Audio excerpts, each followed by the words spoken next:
साधु का विषाद। चूहे ने कहानी शुरू की। दक्षिण के किसी देश में कुंवारी का आनंद नामक नगर था। वहाँ भगवान शिव का एक मंदिर था। उसके पुजारी का नाम लघुकरण था। वह अपना कटोरा शक्कर और अनाज के दानों से युक्त भोजन से भर जाने तक भीख मांगता और फिर अपनी कुटिया में वापस आ जाता।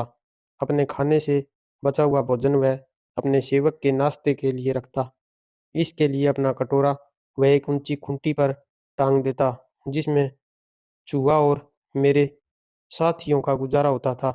वह साधु उसे चाहे जितना भी ऊंचा टांगता, हम उस तक आसानी से पहुंच जाते।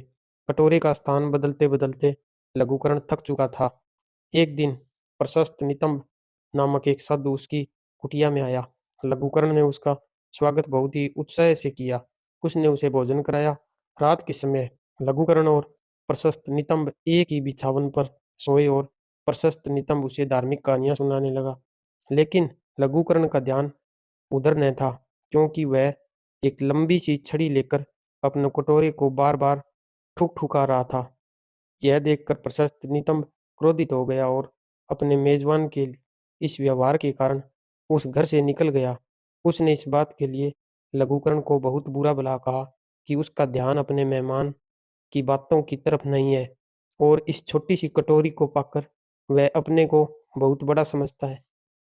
लघुकरण ने क्षमा मांगते हुए उसे पूरी कहानी सुनाई। फिर मैंने सुना, प्रशस्त नितंब कह रहा था कि वहां उसे खाने पीने की चीजों के एक बड़े भंडार की गंध आ रही है और इसी कारण वह चूहा इतना ऊंचा कूदकर तुम्हारे कटोरे से खाना ले रहा है। फिर उसने साधु की, क्या लघुकरण के पास खोदने का कोई औजार है ताकि इस चूहे के खजाने को पाया जा सके? लघुकरण ने कहा कि उसके पास एक फावड़ा है।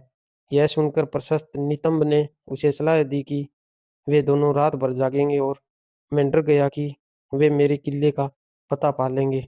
अपने साथियों सहित उस रात में एक दूसरे ही रास्ते से अपने किले में गया। हमारे झुंड पर एक बिल्ली ने हमला कर दिया।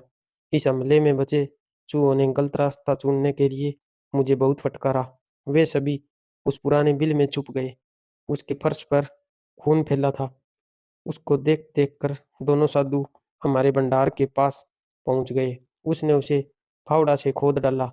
यही वह खजाना था जिस पर मैं बहुत दिनों तक जीवित रहा और जिसकी गंध के सहारे मैं अपने किले में वापस आ रहा था।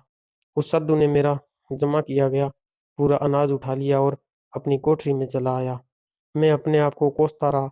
मेरे सेवक मेरा मजाक उड़ाने लगे, कहने लगे कि मैं अब इनका पेट नहीं भर पाऊंगा और वे सभी भूख से मर जाएंगे। इसके बाद सबने मुझे छोड़ दिया। मैंने अपना खजाना वापस पाने का दृढ़ निश्चय किया, जो अब उन दुष्ट साधुओं का तकिया बन चुका था। एक रात में उस कमरे में घुसा और उस तकिए के छेद में घुसकर बैठ गया।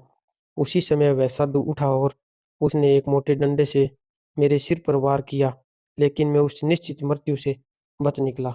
मैं आशा करता हूँ मेरी वीडियो आपको पसंद आई होगी।